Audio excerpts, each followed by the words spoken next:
साथियों नमस्कार। चैनल पर आपका फिर एक बार स्वागत है।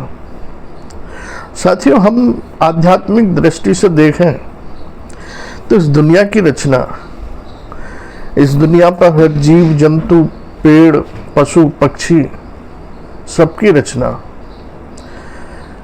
परमपिता परमेश्वर की माया द्वारा की गई।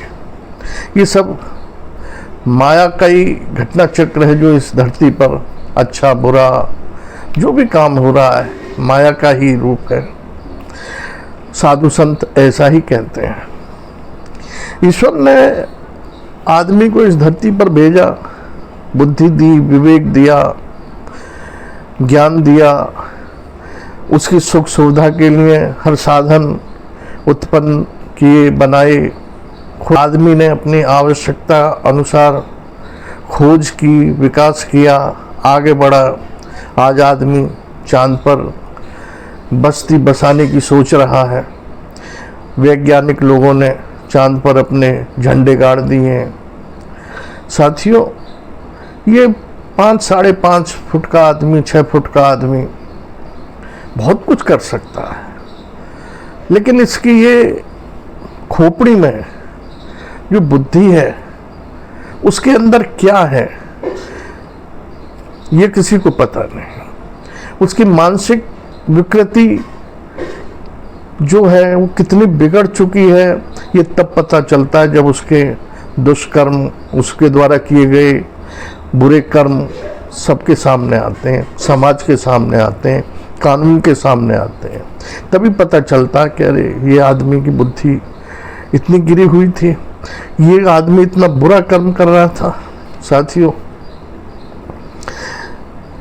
आदमी के लिए उसके हर कदम पर साथ देने के लिए, उसके दुख सुख में साथ देने के लिए, उसकी हर खुशी में शामिल करने के लिए, उसकी खुशी को और बढ़ाने के लिए इस धरती पर परमपिता परमेश्वर ने स्त्री बनाई है।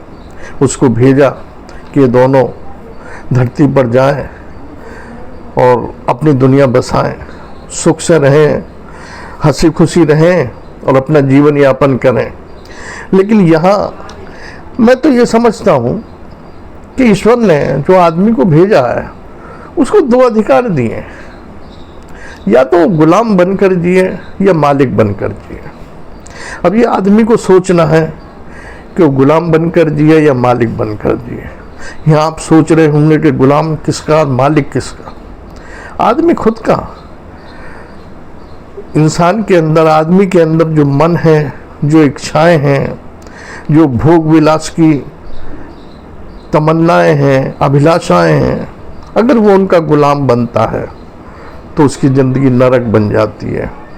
और अगर वो अपनी इच्छाओं का, मन का मालिक बन के जीता है तो उसकी ज़िंदगी सुख में रहती है और वो तरक्की करता चला जाता है। साथियों, हम इस समाज में जी रहे हैं, अपने घर परिवार के साथ जी रहे हैं। हमारा व्यवहार परिवार में, समाज में कैसा है, हमारी खोपड़ी के अंदर जब तक वो विचार है तब तक किसी को पता नहीं चलता। लेकिन जब वो विचार जो हम अपने परिवार के सदस्यों के साथ क्रियान्वित करते हैं, कुछ ऐसी मनोवृत्ति द्वारा ऐसा कांड करते हैं, तब पता चलता है कि हमने कितना बुरा कर्म किया है। साथियों, मैं बात कर रहा हूँ फ्रांस शहर की। यहाँ एक व्यक्ति अपनी पत्नी, जिसका नाम गिसेल पेलिकॉट और उसके पति का नाम था डेमनिकॉट पेलिकॉट, दोनों सुखपूर्वक जीवन ये व्यतीत कर रहे थे। उनके 3 बच्चे भी थे। साथियों, गिसेल पेलिकॉट लगभग 10 साल से बीमार सी रहती थी। उनकी समझ में नहीं आ रहा था कि मुझे क्या बीमारी है। अर्ध बेहोशी सी हालत, दिन भर सोते रहना, शरीर टूटा टूटा रहना।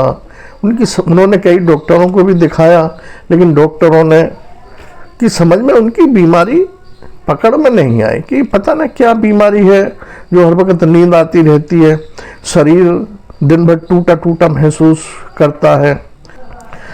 2020 2 नवंबर को अविगनान शहर के सुपरमार्केट में पुलिस ने डोमिनिक एक व्यक्ति को, एक महिला का अवैध फोटोग्राफी करते हुए पकड़ा। उसको पकड़कर थाने लाए, उससे पूछताछ की गई। उसके बाद उसके घर पर छापा मारा तो वहाँ पुलिस ने जो कुछ देखा उसके पैरों तले जमीन निकल गई। वहाँ लगभग 20,000 फोटोग्राफ इस तरह के मिले कि उस व्यक्ति ने अपनी पत्नी, जिसका नाम गिसेले पेलिकॉक था, उसके साथ लगभग 80 लोगों के द्वारा दुष्कर्म कराया गया था उसके पति द्वारा। उस महिला को पता नहीं था कि मेरे साथ ये दुष्कर्म किया जा रहा है या मेरा पति इस तरह का मेरे साथ व्यवहार कर रहा है। वो ये शुरुआत 2011 से शुरुआत की थी उसके पति ने, और वो अपनी पत्नी को, गिसेले को, खाने में, चाय में ड्रग्स वगैरह देता था, नशीले पदार्थ देता था, जिससे वो महिला नींद में रहती थी, बेसुध हो जाती थी। तब वो अपने उन साथियों को बुलाता था जो उसके संपर्क में थे, वो घर आते थे और उस गिसेले पेलिकॉक से दुष्कर्म करते थे। साथियों, इस तरह ये सिलसिला 10 साल तक चलता रहा। अगर ये व्यक्ति सुपरमार्केट में महिला का अवैध फोटोग्राफी करते हुए पकड़ा न जाता तो ये सिलसिला न जाने कब तक चलता रहता। गिसेले को ये बात पता नहीं थी कि मेरे साथ मेरा पति इस तरह का दुष्कर्म करा रहा है। वो तो ये सोच रही थी कि पता नहीं मेरे शरीर में क्या बीमारी है कि हर वक्त मुझे नींद आती रहती है, हर शरीर टूटा टूटा रहता है और शरीर का हर अंग दुखता है, पीड़ा देता है। जब उसको होश आता था तो जो व्यक्ति उसके साथ दुष्कर्म करता था वो घर पर नहीं होता था, वो दुष्कर्म करके चला जाता था। दुष्कर्म करने वालों में पत्रकार भी था, पुलिस के बड़े अधिकारी भी थे, जेल के भी कर्मचारी थे, 1-2 समाज सेवी भी थे, और भी जो व्यवसाय करते थे वो लोग भी थे।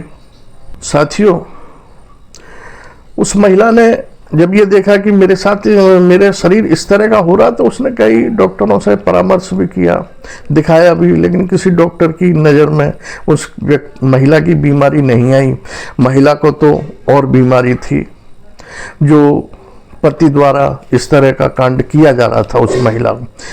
वो महिला को इस तरह का ड्रग्स दिया जाता था, नशीली चीज़ें दी जाती थी कि उसको होश नहीं रहता था कि मेरे साथ क्या हो रहा है। साथियों, वैसे तो हमारे कानून में, लगभग हर देश के कानून में ये लिखा है और ये कहा जाता है कि किसी भी दुष्कर्म पीड़ित महिला का नाम और उसका चेहरा उजागर नहीं करना। लेकिन इस महिला ने स्वयं ये परमिशन दी है, ये आज्ञा दी है कि मेरा चेहरा भी और मेरा नाम भी पब्लिक के सामने आना चाहिए। मुझे किसी चीज़ की, किसी बात की कोई शर्म नहीं है। क्यों कि मेरे साथ ये 1 या 2 बार नहीं हुआ, ये 10 साल से ये सिलसिला चल रहा था। और ऐसे पति को, जिसने मेरे साथ ये अपनी पत्नी के साथ ये दुष्कर्म कराया है, उसको कड़ी से कड़ी सजा मिले।